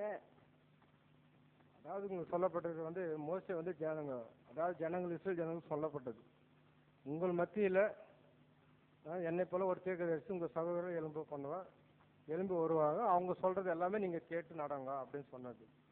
சொன்னது வந்து இப்போ வந்து இயேசு கிறிஸ்து ஒரு மோசேவுடைய நிஜத்துக்கு இயேசு கிறிஸ்து நம்ம சின்னதாக ஒப்பிடலாம். எப்படின்னா, அதாவது மோசே வந்து நம்ம இயேசு கிறிஸ்து இல்லலாம், அதாவது நிஜத்தில் ஒப்பிட்டு பார்த்தோம்னா, இப்போ வந்து சரீரம் உயிர்த்தேலப்பட்டு இருக்குது. சரீரம்னு போது இயேசு கிறிஸ்து மட்டும் இல்லைங்க. இயேசு கிறிஸ்து அப்போஸ்தலரும் நாம் சபையா இருக்கிறவங்க. இயேசு கிறிஸ்து ஏற்கனவே உயிர்த்தெழுந்து மகிமையில் போயிட்டாரு. அப்போஸ்தலரும் உயிர்த்தெழுந்து போயிட்டாங்க. இப்போ சபையா இருக்கிற கொஞ்சம் பேருக்கு அது என்ன ஆகுது, அந்த சரீரம் வந்து வெயிட்டிங்ல இருக்குது. அப்படின்னா இன்னும் இந்த முழு சரீரம் இன்னும் உயிர்த்தெழப்படலை. அதாவது உடைய முக்கால் பாகம் நிறைவேறிக்குது, கொஞ்சம் இன்னும் அது இருக்கிறனால இயேசு கிறிஸ்து அதனுடைய உயிர்த்தெழுதல் வந்து கொஞ்சம் என்ன ஆகுது, நிக்க வைக்கப்பட்டிருக்குது. இது வந்து முழுசா நடந்த பிற்பாடு என்ன பண்ணுவாங்கன்னாக்கா, மோசே வந்து எப்படி ஜனங்களை வந்து ரத்தத்தை தெளித்து ஆசீர்வதித்தாரோ அதே போல நம்முடைய கர்த்தராக இயேசு கிறிஸ்துவும் அவருடைய சபையாக ஜனங்களும் என்ன பண்ணுவாங்கனாக்கா, 1000 வருட யுகத்துல இந்த உலக ஜனங்களை வந்து என்ன பண்ணுவாருனாக்கா, அந்த ரத்தத்தை தெளித்து ஆசீர்வதிக்குவாங்க. அப்படின்னும் போது இந்த ரத்தம் தெளிக்கிறது என்ன குறிக்குது அப்படின்னா, அதாவது தெய்வீக பிரமாணத்துக்கு இசைவா என்ன குறிக்குது அப்படின்னு பார்த்தா, இது வந்து ஒரு நீதிமானாக்கப்படுதலை குறிக்குது. அப்படின்னா இயேசு கிறிஸ்துவும் சபையும் சேர்ந்து இந்த உலக ஜனங்களை வந்து 1000 வருட யுகத்துல வந்து அந்த நீதிமானாக்கப்படுற வேலையை செய்வாங்க. அது வந்து எவ்வளவு நாள் நடக்கணும் பார்த்தா, அந்த 1000 யுகம் முழுவதும் நடக்கும் அப்படின்றத இந்த இடத்துல பார்க்குறோம். சரி, அப்படி 1000 வருடம் முழுவதும் நடக்கும்போது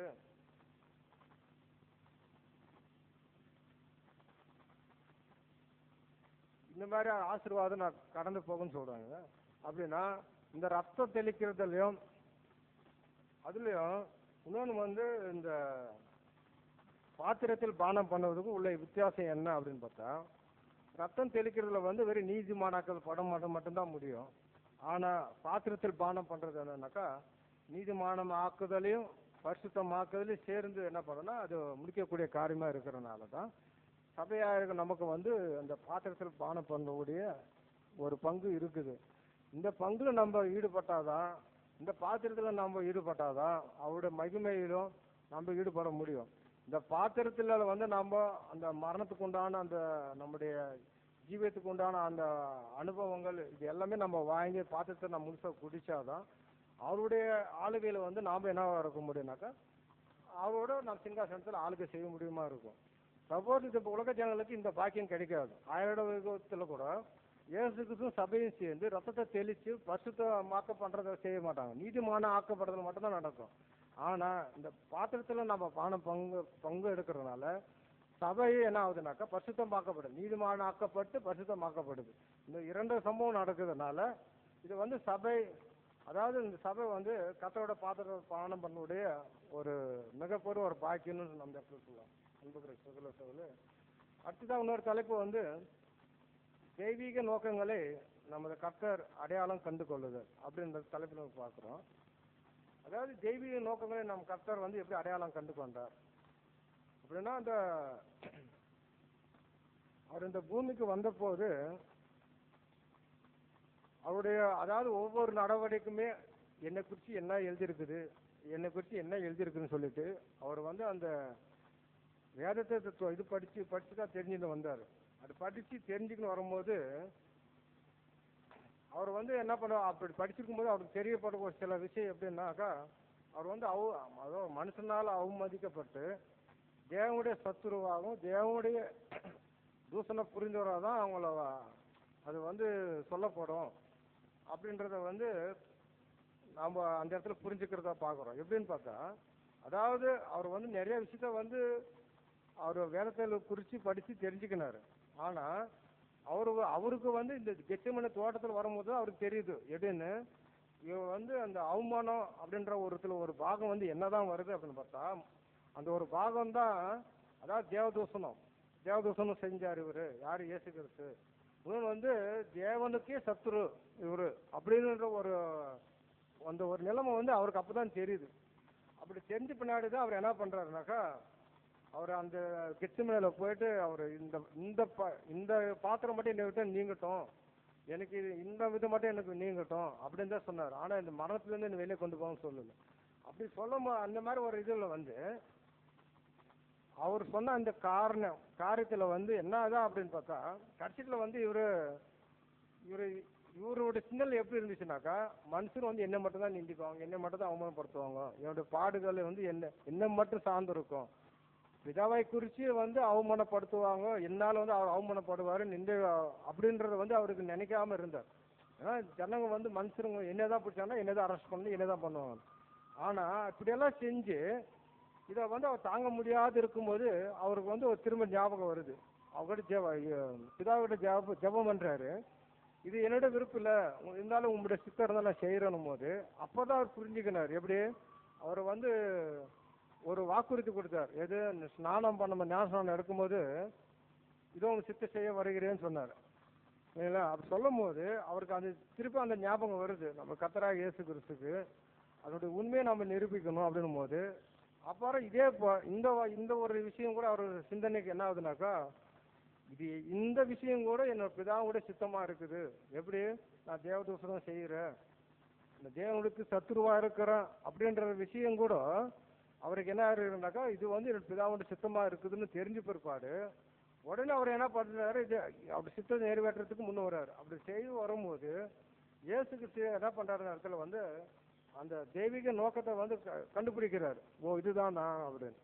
அவருக்கு சில நாட்களாக வெளிப்படுத்தாது இருந்ததுனால எச்சமன தோட்டத்தில் போய் அந்த ஒரு சின்ன ஒரு இதனால இது நான் செய்ய முடியாதுன்னு சொல்லிட்டு அதனால ரொம்ப ரொம்ப வந்து வேதனையை அனுபவிச்சு கூலி குறுகினார். இப்படியெல்லாம் செய்ய மாட்டான்னு. ஆனால் அதுக்கு பிற்பாடு அவருக்கு சிந்தனையில தெளிவானது என்னன்னா, இதுவும் என்னுடைய பிதாவுடைய சித்தம் தான் இருக்குது, அதனால அது அனுமதிக்கப்பட்டுக்குது எனக்கு அப்படின்னும் போது அவ்வளோ பெரிய சிந்தனை கூட பிதாவுடைய சித்தத்துக்காக உடனே அதை ஏற்றுக்கிறார். அப்படி ஏற்றுக்கொள்ளும் போது அவர் என்ன ஆயிடுச்சுனாக்கா, அந்த தெய்வீக அந்த நோக்கங்களை வந்து என்ன பண்றாருனாக்கா கண்டுபிடிக்கிறாரு, அடையாளத்தை கண்டுகொள்றாரு அப்படின்ற இடத்துல பார்க்கணும். இன்னொரு வசனம் கூட வாசிக்கலாம். வெளிப்படுத்தல் 13ஆம் அதிகாரம் 8வது வசனத்தை வாசிக்க கேட்போம். வெளிப்படுத்தல் 13ஆம் அதிகாரம் 8வது வசனத்தை வாசிப்போம். உலக தோற்றம் முதல் அடிக்கப்பட்ட ஆட்டுக்குட்டியினுடைய ஜீவ புஸ்தகத்தில் பேர் எழுதப்பட்டிராத பூமியின் குடிகள் யாவரும் அதை வணங்குவார்கள். அதாவது இந்த இடத்துல சொல்லப்பட்டிருக்கிறது வந்து அடிக்கப்பட்ட ஆட்டுக்குட்டி அப்படின்னு பாக்குறீங்களா? இந்த அடிக்கப்பட்ட அந்த ஆட்டுக்குட்டி அப்படின் போது இதுல வந்து சொல்லப்படுகிற என்ன விஷயம் அப்படின்னு பார்த்தா, அதாவது உலக தோற்றத்துக்கு முன்னாடியே, உலகம் உருவாதுக்கு முன்னாடியே பிதாவினால் நிர்ணயிக்கப்பட்டு இருந்துச்சோம். எது இவர் அடிக்கப்பட்ட ஆட்டுக்குட்டியாக தான் இருக்குவார் அப்படின்னா, மனுஷர்களை உருவாக்குறதுக்கு முன்னாடியே பிதாவாகிய தேவன் தீர்மானம் பண்ணி வச்சிருந்திருக்கிறார். யாரு? இயேசு கிறிஸ்து அடிக்கப்பட்ட ஆட்டுக்குட்டி அப்படின்னு சொல்லிட்டு பிதாவாகிய தேவனை வந்து அப்பயே தீர்மானம் பண்ணி வச்சுக்கிறாரு. அந்த தீர்மானம் வந்து அதை வந்து அவர் நம்முடைய கர்த்தராகிய இயேசு கிறிஸ்து இந்த கடைசி நேரத்துல வந்து எல்லாத்தையும் கண்டுபிடிக்கிறார். ஓ இது என்னை குறித்து வந்து இப்படியாவது வந்து தீர்மானம் பண்ணி வச்சுக்கிறாரு என் பிதாவாகிய தேவன். எப்போன்னு பார்த்தா உலக தோற்றம் உருவாதுக்கு முன்னாடி தீர்மானம் பண்ணி வச்சுக்கிறார். இப்படிதான் ஒரு மரணம் இருக்கும், இப்படிதான் அவமானப்பட்ட மரணம் அப்படின்றது வந்து அப்பயே தீர்மானம் பண்ணி இருக்கிறாரு. இன்னொன்று வந்து மனுஷர்களெல்லாம் உருவாக்குறதுக்கு முன்னாடி அவர் தீர்மானம் பண்ணி வச்சுக்கிறார். யாரு? பிதாவாகிய தேவன் அப்படின்னு சொல்லிட்டு அது உள்வாங்கின பிற்பாடு தான் என்ன பண்றாருனாக்கா, அதாவது இந்த தெய்வீக நோக்கத்தை வந்து நம்ம கர்த்தராகிய இயேசு அடையாளம் கண்டு கொள்றாருன்னு பார்க்குறோம். சரி, இப்படி அடையாளம் கண்டு கொண்டதுனால இதுல வந்து இயேசு கிறிஸ்துக்கு வந்த ஒரு இது என்ன அப்படின்னு பார்த்தா, இவர் வந்து ஒரு இரக்கமுள்ள ஒரு பிரதான ஆசிரியராகவும் இருந்தாரு. பாவிகளுக்காக என்ன பண்ணாரு, அந்த அந்த பாத்திரத்தை வந்து என்ன பண்ண பானம் பண்ண வேண்டியதா இருந்துச்சு. இன்னொரு விஷயம் என்னன்னாக்கா, இந்த மனுஷனை மீட்கக்கூடிய ஒரு ரட்சகராகவும் இந்த இடத்துல இருந்தாருன்னு பார்க்குறோம். கடைசியில் ஒரு தெய்வீக நோக்கத்தில் எப்படி ஒரு கண்டுபிடிச்சாருன்னு பார்த்தா, அதாவது அந்த ஈதர்களை மீட்கக்கூடிய அந்த இயேசு கிறிஸ்து ஈதர்களை மீட்கக்கூடிய அந்த ஒரு வேலை, அது கூட ஒரு தெய்வ நோக்கம் இருந்திருக்குது. அதனால சிலுவையில் மறிக்க வேண்டும் அப்படின்றத கூட இவர் சிலுவையில் மறிக்கிறதுக்கு போறதுக்கு முன்னாடி இது எல்லாத்தையும் அவர் என்ன பண்றாருனாக்கா கண்டுபிடிக்கிறார்.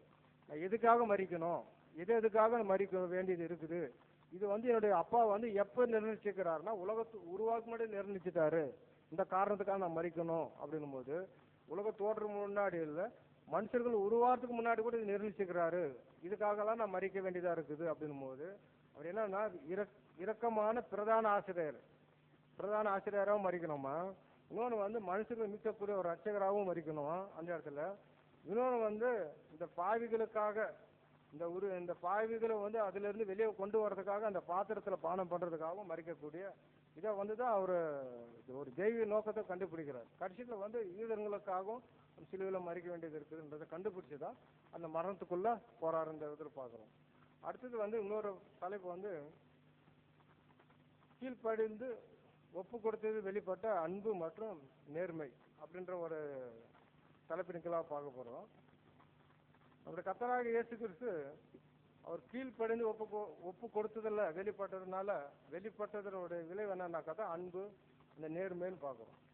சரி, அவர் கீழ்ப்படிந்து செஞ்சதுனால அந்த நேர்மை எப்படி வந்துச்சு, எப்படி அன்பு வெளிப்பட்டது அப்படின்னு பார்க்கலாம். இந்த இதில் வந்து சொல்லும் போது,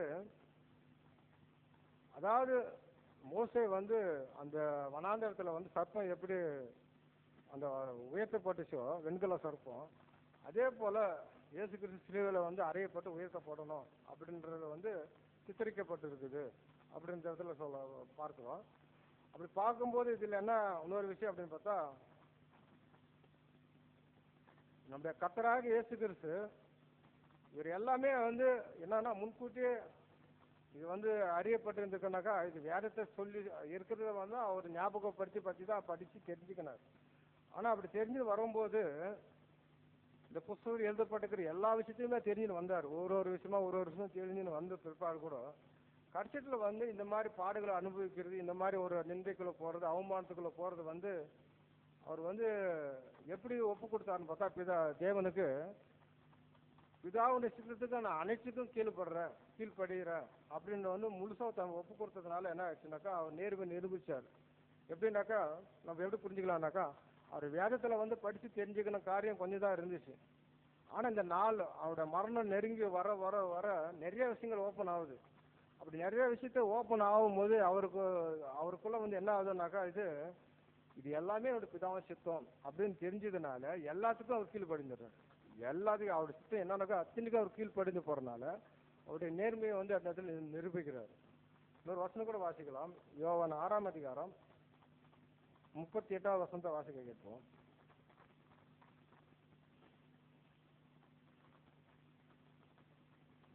என் சித்தத்தின்படி அல்ல, என்னை அனுப்பினவருடைய சித்தத்தின்படி செய்யவே நான் வானத்திலிருந்து இறங்கி வந்தேன். அதாவது இந்த இடத்துல சொல்லப்பட்ட வசந்த பிரகாரம் பார்க்கும்போது, அதாவது நம்முடைய ஆண்டவராக இயேசு கிறிஸ்து இந்த பூமியில அவர் ஊழியம் செய்ததிலிருந்து அவர் மரிக்கும் வரைக்குமே அவர் சொன்ன எல்லா வார்த்தையுமே எப்படின்னாக்கா, எது செஞ்சாலும் என்னோட விருப்பம் இல்லை, என்னோட சித்தத்தின்படி இல்லை, எனக்கு பிதாவுடைய சித்தப்படியே செய்யறேன் அப்படின்னு சொல்லிட்டு ஒரு முறையும் அவர் அதை சொல்லி தான் செய்வார். ஆனா கடைசீட்டில் இந்த மரணத்துக்கு போகும்போது எல்லா விஷயத்தையும் அவர் கண்டுபிடிச்ச பிற்பாடு கூட இதே எங்க அப்பாவுடைய சித்தம்னால அவருடைய சித்தம் மட்டும்தான் செய்யறேன் அப்படின்னு சொல்லிட்டு முழுசா ஒப்பு கொடுக்குறாரு. அப்படி ஒப்பு கொடுக்கறதும் அவருடைய நேர்மையை வந்து அந்த இடத்துல ப்ரூவ் பண்றாரு. இன்னொரு எடுத்துக்காட்டு இதில் வந்து என்ன சொன்னா, அந்த கெத்செமனேல வந்து இப்போ தனியாக ஜெபம் பண்ணார் பார்த்தீங்க.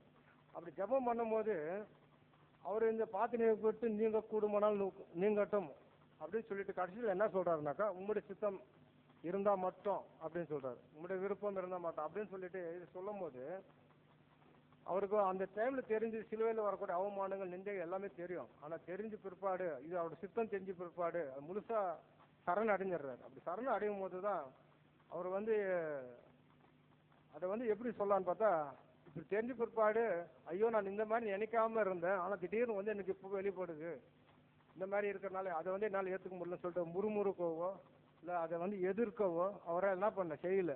ஆனா அது கடைசி நேரத்தில் அப்படி தெரிஞ்சா கூட அவர் என்னதான் செஞ்சாருனாக்கா, இது அவங்க அப்பாவுடைய சித்தன்றதுனால இதை கூட நான் ஏற்றுக்கிறேன் அப்படின்னு சொல்லிட்டு சரண் அடைஞ்சதுல தான் இந்த இடத்துல பார்க்குறோம். அந்த நேர்மையை நிரூபித்து அந்த அன்பை வந்து வெளிப்படுத்தினார். யார் இதோட, அதாவது ஒருத்தர் மேலே நம்ம வந்து அன்பு வச்சுருந்தோம்னா எந்த மாதிரி சூழ்நிலை இருந்தாலும் அதை ஏற்றுக்குன்னு போயிடுவோம். அந்த அன்பு இல்லாமல் இருந்துச்சுன்னா கூட கண்டிப்பாக செய்யறதுக்கு தயங்குவோம். ஆனால் நம்முடைய கர்த்தராக இயேசு கிறிஸ்து பிதான் மீது எவ்வளோ அந்த அன்பு வச்சுருந்து இருந்தாருன்னா, அதாவது கடைசியில் அவருக்கு இவ்வளோ நாளும் தெரிப்படாத விஷயங்கள் வெளிப்படாத விஷயங்களாக கடைசி நேரத்தில் வெளிப்படும் போது கூட அவர் மேலே வச்சிருந்த அந்த அன்புன்னு ஒன்னே காரணம். அதனால என்ன பண்ணுறாரு, அதை செய்யறதுக்கு தயங்காமல் எல்லாமே செஞ்சான்னு பார்க்குறோம். அடுத்ததாக சரி இது வந்து ஒரு தலைப்பினுக்கெல்லாம் அதை பார்த்துட்டோம். அடுத்தது வந்து கடைசி தலைப்பில் வந்து என்னன்னு பார்க்குறோன்னா, நம்முடைய பாத்திரத்திற்கான விசேஷமான மேற்பார்வை அப்படின்னா, இப்போ நாம கூட நமக்கு வந்து பாத்திரம் கொடுக்கப்பட்டு இருக்கிறீங்களா, இந்த பாத்திரத்தில் விசேஷத்தை ஒரு மேற்பார்வை என்ன இருக்குதுன்னு பார்த்தா, நம்முடைய கர்த்தராகிய இயேசு கிறிஸ்து அந்த பாத்திரத்தை எடுத்து பருகினார். எப்படின்னு பார்த்தா அந்த அடி மண்டு வரைக்கும் அவர் பருகி முடிச்சாரு. ஆனா வெறுமனே அவர் வந்து என்ன பண்ண பருகி முடிக்கல. என்னன்னாக்கா அதை பருகும் போது தேவனுக்கு நன்றி சொல்லினே பருகி முடிச்சாராம். யாரும் நம்முடைய கர்த்தராகிய இயேசு கிறிஸ்து அந்த அடி மண்டு வரைக்கும் அதை பருகி முடிக்கும் போது குடிச்சு முடிக்கும் தேவனுக்கு நன்றி சொல்லி அதை முடிச்சாராம். அப்படின்னா இது வந்து நமக்கு கொடுக்கப்பட்டிருக்கிற பாத்திரத்துல கூட நாம அதே மாதிரி நாம குடிச்சு முடிக்கணும். முழுசா அதை குடிச்சு முடிக்கும் போது அதே போல இயேசு கிறிஸ்து போல நாம அதை எப்படி எடுத்துக்கணும்னாக்கா சந்தோஷத்தோட அதை நன்றியோட என்ன பண்ண அது முழுசுமா குடிச்சு அதை முடிக்கணும் அப்படின்றது இந்த இடத்துல நமக்கு கொடுக்கப்பட்ட ஒரு மேற்பார்வை. யார் செய்யறான்னு பார்த்தா நம்முடைய கர்த்தராகிய இயேசு கிறிஸ்து தான் நமக்கு மேற்பார்வையா இருக்கிறார். எப்படியும் நம்ம இந்த பாத்திரத்துல நம்ம பங்கெடுக்கிறதோ அது நிமித்தம் இருக்கிற பாடுகளோ நிந்தைகள் அவமானங்கள் எல்லாவற்றிலுமே அவர் நமக்கு ஒரு மேற்பார்வையாளர் இருந்து நம்மளை வழி நடத்துறாரு. எப்படின்னு பார்த்தா நமக்கு ஒரு பாடுகள் வருதுன்னு வச்சுக்கோ, ஒரு வேதனை வருதுன்னு வச்சுக்கோ, அதனால நம்ம என்ன ஆகிறோம் சோர்ந்து போயிடுவோம்னா அந்த நேரத்துல வந்து நமக்காக என்ன பண்ணுவாருனாக்கா அந்த சத்தியத்தை கொடுத்து சோர்ந்து போகாம இருக்கிறாம அந்த இதுல இருந்து உற்சாகத்தோட வெளியே வரத்துக்கு அவர் என்னென்ன செய்யணுமோ அத்தனையும் செஞ்சு நம்ம என்ன பண்ணுவாரு நம்ம கூடவே இருக்கிறார். யாருன்னு பார்த்தா நம்முடைய கர்த்தராகிய இயேசு கிறிஸ்து. அவர் தான் வந்து என்ன பண்றாரு நமக்கு ஒரு மேற்பார்வையாளராக இந்த இடத்துல இருக்கிறோம் பார்க்கணும். சரி, அதோடு மட்டும் இல்லை நம்ம கிட்ட இருக்கிற அந்த குணநலங்கள், இந்த குணநலங்களை வந்து ஒவ்வொரு நாளும் வந்து அவர் என்ன பண்றாருனாக்கா அதை வந்து வளையிறாரு. எப்படின்னாக்கா அவருடைய குண சாயலுக்கு எப்படி அவர் மகிமையில் இருக்கிறாரு இப்போ அந்த குண சாயலுக்கு ஒப்பாக நம்ம மாறணும்னு சொல்லிட்டு நமக்கு இந்த பாடுகள் இந்த வேதனை இதெல்லாம் கொடுத்து என்ன பண்றாருனாக்கா நம்முடைய அந்த குணத்தை வந்து மாத்துறாரு. ஒவ்வொரு நாளும் மாற்றி அந்த சாயலுக்கு கொண்டு போறாரு. இப்படி நமக்கு வந்து ஆனா நமக்கு தெரியாம இருக்கலாம். ஆனா இந்த வேலை எல்லாமே நம்முடைய கர்த்தராகிய இயேசு கிறிஸ்து அவருடைய மேற்பார்வையில நடந்துனே இருக்குது. இப்படி நடந்து அவர்கிட்ட நம்ம போய் சேரணும் அப்படின்றதுக்காக ஒவ்வொரு நாளும் இந்த வேலையை அவர் செய்யறாருன்னு பாக்குறோம். அடுத்து சில இதுல வந்து என்னன்னா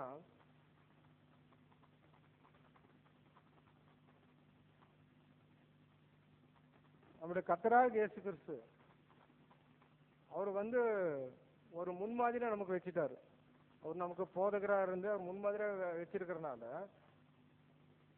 அவரை வந்து நம்ம எப்படிதான் பார்க்கலாம் அப்படின்னு பார்த்தா, அதாவது இந்த காலகட்டத்தில் நம்ம பாத்திரத்துல நாம் குடிக்கும் போது நமக்கு அதே மாதிரி அவமானங்கள் நிந்தைகள் இதெல்லாம் நமக்கு நேரிடும் போது நம்ம வந்து முன்மாதிரி யாராவது அந்த இடத்துல வச்சு பார்க்கணும்னு பார்த்தா நம்முடைய கர்த்தராகிய இயேசு கிறிஸ்து அவர் முன்மாதிரி வச்சு பார்த்தோம்னா அவருடைய வாழ்க்கையை வந்து நம்ம ஒப்பிட்டு பார்க்கறோம்னு வச்சுங்களேன். அவர் ஒப்பிட்டு பார்த்து அவருக்கு நடந்த இது எல்லாமே நம்ம உள்வாங்கி செய்யும் போது கண்டிப்பா இதுல வந்து நாம சளிப்படையாம சோறு கொள்ளாம கடந்து போகாம என்ன உற்சாகத்தோட நம்ம போவோம். ஏன் அப்படின்னு பார்த்தா இயேசு கிறிஸ்து கூட அவர் எல்லாமே உற்சாகத்தோட தான் எல்லாமே செஞ்சாரு. நமக்கு மாதிரி இருக்கிறனால ஒவ்வொரு செயலுமே அவர் உற்சாகத்தோட செஞ்சாரு. ஆனா அவர் செய்யும் போது அவருக்கு கொடுக்கப்பட்ட அந்த மாதிரி ஒரு பலி இது வந்து நமக்கு கொடுக்கப்படல. ஏன் அப்படின்னு சொன்னா என்ன இதுல வந்து நமக்கு இயேசு கிறிஸ்து நமக்குள்ள வித்தியாசம் அப்படின்னு பார்த்தா அவர் வந்து ஒரு பரிபூர்ணம் உள்ள ஒரு மனுஷனா பூமிக்கு வந்தாரு. அதனால் பிதாவாகி தேவன் அவர் கையாண்ட விதமே வேற. அதே போல நம்மளே அவருக்கு பிதாவாகி தேவன் அதே மாதிரி பாத்திரத்தை கொடுக்குவாரா இல்ல அதே மாதிரி கையாளுவாரான்னா கண்டிப்பா செய்ய மாட்டாரு. ஏன் அப்படின்னா நாம வந்து பரிபூர்ணம் இல்லாத அபூர்வ மனுஷனாக இருக்கிறனால நமக்கு வந்து அவர் கையாளுகின்ற விதம் அவருக்கு நமக்கு கொடுக்கக்கூடிய பாத்திரம் இதெல்லாம் யாருக்கிட்ட இருந்தா வருதுன்னு பார்த்தா பிதாவாகி தேவன் கையில இருந்தா வருது. அந்த பிதாவாகி தேவனுக்குள்ள இருந்து வரக்கூடிய இந்த பாத்திரம் நம்மளுக்கு ஒவ்வொருத்தருக்கும் தனிப்பட்ட முறையில அந்த பாத்திரத்தை அவருக்கு பிதாவின் இருந்து கொடுக்கப்படுது. அதை வந்து நம்முடைய இயேசு கிறிஸ்து கொடுக்கப்பட்ட மாதிரியோ இல்லை அவருக்கு வந்து நிர்ணயிக்கப்பட்ட மாதிரியோ இந்த பாத்திரம் நமக்கு கொடுக்கப்படுறது இல்லை. ஏன்னாக்கா அவர் பரிபூர்ணமா இருந்தாரு, நாம் பரிபூர்ணம் இல்லை. இன்னொன்று வந்து அவருடைய அந்த பலி ஜீவம் வந்து இந்த முழு உலகத்தை மனு குலத்தை பாவத்திலிருந்து மீட்டி எடுக்க உதவிச்சு. ஆனா நம்முடைய இது வந்து அப்படி உதவாகுது. ஏன்னாக்கா அது வந்து அவருக்கு மட்டும் கொடுக்கப்பட்டது. அதனால வந்து அவருக்கும் நமக்கும் வந்து இந்த பலியினுடைய இது வந்து பாத்திரத்தில் பங்கெடுக்கிறதுல வந்து நிறைய வித்தியாசங்கள் இருக்குது. அதை வந்து நம்முடைய பிதாவாகிய தேவன் யாருக்கு எப்படி செய்யணுமோ அவருடைய முறையில் அவருடைய தலைமையில தான் இது வந்து ஒவ்வொருத்தருக்கும் அந்த பாத்திரம் கொடுக்கப்படுது. அப்படி கொடுக்கப்படும் போது இதற்கு மேற்பார்வையாளர் யார் இருக்கிறார்னா இயேசு கிறிஸ்து இருக்கிறார். அதாவது இந்த பாத்திரம் கொடுக்கப்படும் போது நாம் எப்படி இருக்கணும் நாம் எப்படி இருக்கக்கூடாது அப்படின்னு சொல்லிட்டு நமக்கு ஒரு முன் உதாரணமாக இருந்து நம்மள ஒவ்வொரு நாள் வழி நடத்துறான்னு பாக்குறோம். சரி, இப்படியே பார்க்கும்போது இன்னொரு இதுல சரி இப்படி எல்லாம் இருக்கிறனால இந்த பாத்திரத்தில் அவனுக்கு கஷ்டமா இருக்குது, நான் பங்கெடுக்காத போயிடுறான் அப்படின்னு சொல்லிட்டோம்னா அதனால நமக்கு என்ன இழப்புனா அப்படின்னா அதாவது இந்த பாத்திரத்தை பங்கெடுத்து அவருடைய மரணத்துல நாம் மூழ்காத வரையிலும் நமக்கு வந்து என்னதான் கிடைக்காதுனாக்கா அவருடைய மகிமை ராஜ்யத்துல வந்து என்ன ஆகுது, அந்த ஆளுகை சிங்காசனத்தோட ஆளுகை கூடிய அந்த இதுவும் கிடைக்காது போயிடும். அப்படின்னா நமக்கு வந்து அந்த மரணத்துல மூழ்கக்கூடிய அந்த ஒரு வாய்ப்புக்கெல்லாம் நம்ம கடந்து போயே ஆகணும் அப்படின்றத வந்து பார்க்குறோம். இன்னொரு இதில் வந்து என்னன்னாக்கா கடைசியாக இது பார்க்கும்போது இப்போ வந்து நமக்கு ஒரு ஒரு விலை உயர்ந்த முத்து ஒன்று இருக்குதுன்னு வச்சுக்கோங்க. அதை நம்ம என்ன பண்ணுவோம்னு பார்த்தா நம்மக்கிட்ட இருக்கிற ஒரு முத்து, ஒரு விலை உயர்ந்த முத்து கிடைச்சதுன்னா நம்மக்கிட்ட இருக்கிறத பார்க்குவோம், சுற்றி பார்க்குவோம்.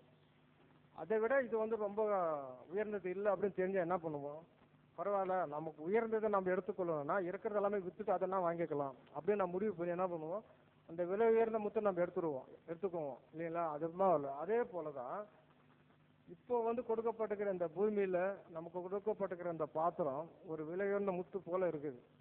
அந்த விலை உயர்ந்த முத்து வந்து நம்ம வாங்கணும்னா நம்ம என்னதான் செய்யணும் பார்த்தா, இந்த உலகத்தில் இருக்கக்கூடிய இந்த ஆசாபாசங்கள், இந்த உலகத்தில் இருக்கிற இந்த செல்வம், ஆசி, இது எல்லாமே நமக்கு எப்படி தோணணும்னு பார்த்தா ஒரு குப்பையா தோணணும்.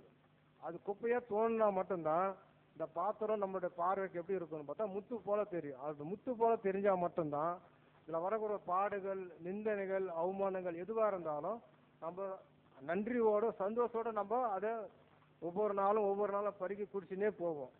இல்ல இது வந்து நம்ம அப்படி தெரியாது போயிடுச்சோன்னா நமக்குள்ள என்ன வரும்னு பார்த்தா முறுமுறுப்பு வந்துடும், எதிர்ப்புகள் வந்துடும், சோர்வுகள் வந்துடும். கடைசியில் வந்து நம்ம அந்த ஒரு விலை உயர்ந்த முத்தை வந்து நம்ம என்ன பண்ணுவோம், இழந்து போயிடுவோம். அதனால வந்து இதுல வந்து நம்ம சொல்லக்கூடிய ஒரு கடைசியில் வந்து என்ன ஆகுதுன்னு பார்த்தா நமக்கு கொடுக்கப்பட்ட இந்த பாத்திரம் வந்து எப்படி இருக்குதுனாக்கா ஒரு முத்து போல இருக்குது. இது வந்து நமக்கு வந்து ஒரு மேலோட்டமா பார்த்தா கண்டிப்பா தெரியாது இல்லைங்களா. ஆனா இதை வந்து விலை உயர்ந்த ஒரு விலை உயர்ந்த பொருளுக்கு நம்ம எவ்வளவு முக்கியத்துவம் கொடுக்கும், சாதாரணமா இருக்க மாட்டோம். அதை பார்க்கறதுலயும் இல்ல பாதுகாக்கிறதுலயும் கண்ணு கருத்துமா இருக்கும். அது போல நமக்கு கொடுக்கப்பட்ட இந்த பாத்திரத்துல நம்ம அது ஒரு விலை உயர்ந்ததை நம்ம எண்ணிமோன்னா கண்டிப்பா அது ஒவ்வொரு நாளும் பாதுகாத்து நம்முடைய வாழ்க்கையில நம்ம கடைசி மட்டுக்கு அதை பருகி முடிக்க நமக்கு கண்டிப்பா செய்ய முடியும். ஏன்னாக்கா நம்முடைய கர்த்தராகிய இயேசு கிறிஸ்து நம்ம முன்னாடி உதாரணமா வச்சோம்னா அவர் நமக்கு முன் உதாரணமா இருக்கிறார். அவர் எப்படி வாழ்ந்தாரோ அந்த வாழ்க்கையை நம்ம ஒப்பிட்டு பார்க்கும்போது இது வந்து நமக்காக முடியும். அன்புக்குரிய சகோதர சகோதரே, இதுதான் வந்து இந்த பாடத்தினுடைய தலைப்புல வந்து உங்களால் கூடுமா அப்படின்ட்டு சொல்லப்பட்ட அந்த தலைப்பின் கீழே பார்த்தோம். உங்களால் கூடுமான்றது வந்து அன்றைக்கு 12 அப்போஸ்தலர்கிட்ட இயேசு கிறிஸ்து கேட்டாலும் அதோடைய ஆழம், அர்த்தம் எல்லாமே இன்னைக்கு யாருக்கு போதிக்கப்படுதுனாக்கா நமக்கும் போதிக்கப்படுது.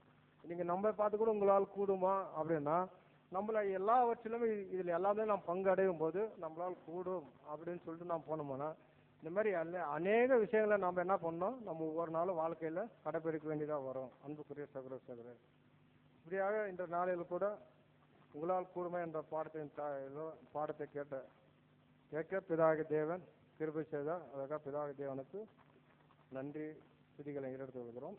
இந்த வாய்ப்பை கொடுத்த சபையாரானவருக்கும் நன்றியை தெரிவித்துள்ளோம்.